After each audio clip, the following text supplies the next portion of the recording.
After using the Pixel 8 Pro for over 6 months as one of my daily drivers, I can tell how it has exceeded my expectations. Not only is it one of the best Android phones around, but also one of the best phones overall with its impressive AI features and camera performance. That's why I am eager to test its successors, the Pixel 9 Pro and Pixel 9 Pro XL. The company is rearranging its Pixel lineup because instead of just one flagship model, we are getting two instead, while the standard Pixel 9 and Pixel 9 Pro Fold round things out on the other ends of the spectrum. Given the popularity of the iPhone 15 Pro Max and Galaxy S24 Ultra, Google's turbocharging its new Pixels with newer cameras, durable designs, and more helpful AI features. As much as Apple Intelligence claims to redefine the iPhone experience, I think these new Pixel phones take it a step further. In my Pixel 9 Pro and 9 Pro XL hands-on, I will explain the main differences between the two as well as sharing my early impressions to see if they are worth the money. Just as a reminder, the Pixel 8 Pro launched at $100 more than its predecessor last year with its $999 starting cost, and that's for a phone with a 6.7-inch display. That's why the Pixel 9 Pro XL is regarded as its true successor because of its 6.8-inch display, whereas the Pixel 9 Pro has a smaller 6.3-inch one. Unfortunately, Google's also marking up the prices of its new Pixels. I think it's a mistake because Pixels have historically undercut the competition, making them much more appealing options without forking over the typical flagship cost. The Pixel 9 Pro and 9 Pro XL fetch for $999 and $1,099 respectively, which means yet another $100 increase for a phone with the same sized screen as the Pixel 8 Pro. Pixel 9 Pro and 9 Pro XL pre-orders are available right now with 4 color options to choose from: Obsidian, Porcelain, Hazel and Rose Quartz. On the surface, the same peculiar design traits that make the Pixels distinct are present here, but with slight alteration. Most notably, I like the redesigned camera bar on the back of both phones, which now is an elongated pill-shaped protrusion as opposed to edge-to-edge one in past devices. While I have been accustomed to handling the Pixel 9 Pro XL's size, it's refreshing feeling to hold the smaller Pixel 9 Pro.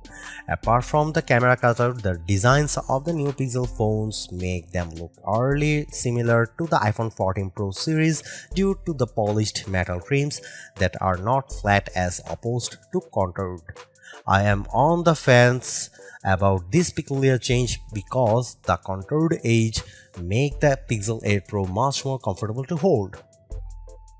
It's a change I am going to need to get used to, but at least they are still sporting the same matte gloss surfaces as before to give them that always clean, smooth look. Google claims they are twice as durable as the Pixel 8 generation, while Corning Gorilla Glass Victus 2 protects the screens.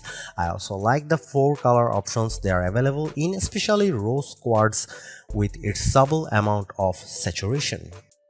One of the biggest areas Google improved on was the introduction of its actual displays with last year's Pixel 8 lineup, which I point out in my Pixel 8 Pro review. The company claims that the Super Actual displays in its new Pixels, however, are 35% brighter with peak brightness outputs of 2700 nits. They are ambitious claims for the 6.3 and 6.8-inch displays of Pixel 9 Pro and 9 Pro XL, but given how the Pixel 8 Pro realistically peaks at 1526 nits, I'd be happy if it manages to exceed 1600 in our benchmark testing. I pulled up a couple of 4K HDR videos on YouTube on both phones and I'm glad to report that they are just as lovely as ever, complete with wide viewing angles and deep colors that catch my attention. I have got to give Google credit here because unlike other flagship pairs, the Pixel 9 Pro and 9 Pro XL are outfitted with the same camera arrangement. This turns out to be a 50 megapixel main camera, 48 megapixel ultra wide and 48 megapixel telephoto with 5x optical zoom. The latter spec is important because its rivals typically have a divide, much like how the iPhone 15 Pro gets a 3x optical zoom while the iPhone 15 Pro Max gets the better 5x one. So it's nice that Google's giving both phones the same 5x optical zoom. If that's not enough, their selfie cameras are also getting a tremendous boost with 42 megapixel front-facing cameras with autofocus. I snapped a couple of selfies on both phones, and based on what was previewed, they look much better than the ones I have taken with my Pixel 8 Pro. Another way that the Pro Pixels differ from the standard Pixel 9 is that they gain up to 8K video recording along with an upgraded video boost feature and better low-light panorama performance. For the smaller Pixel 9 Pro, I am glad that it has the same robust set of camera features as the more expensive Pixel 9 Pro XL, so that may be an incentive to stick with the smaller phone this time around.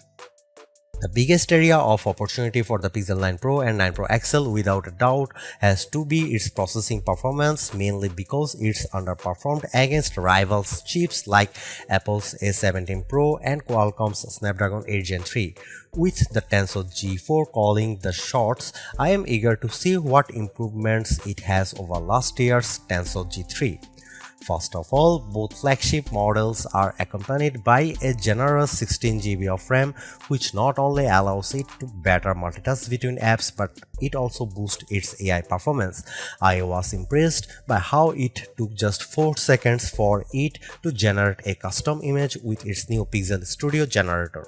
Google claims that the Tensor G4 is 20% faster at web browsing and 17% faster launching apps. Other everyday tasks like running apps and moving around the interface feels buttery smooth with its actions and animations. Although the Tensor G4 chipset needs to pull out all of the stops when it comes to benchmark tests, the Tensor G3 lagged way behind the competition. Honestly, battery life's going to come down to the power efficiency of the Tensor G4 chip. That's largely because the Pixel 9 Pro XL has a 5060 mAh battery, which is marginally better than the Pixel 8 Pro's 5050 mAh one. In our battery benchmark test, the Pixel 8 Pro trailed behind its rivals. It posted a time of 10 hours and 3 minutes, falling short of the 14 hours posted by the iPhone 15 Pro Max and nowhere close to the Galaxy S24 Ultra's remarkable 16 plus hours time. Google claims that the battery is 20% longer, which I supposed should be welcome relief that it will be better this time. Power efficiency will also play a role in how the smaller Pixel 9 Pro will perform with its even smaller 4700 mAh battery. Clearly, the bar has been set high, so these phones can't afford to fall further behind. On the flip side, though, Google updates these phones with faster 45 watt speeds, which is up from last year's sluggish 30 watt speed. Google's unintentionally putting itself in a bind with this year's Pixels because of the price hike for the larger Pixel 9 Pro XL.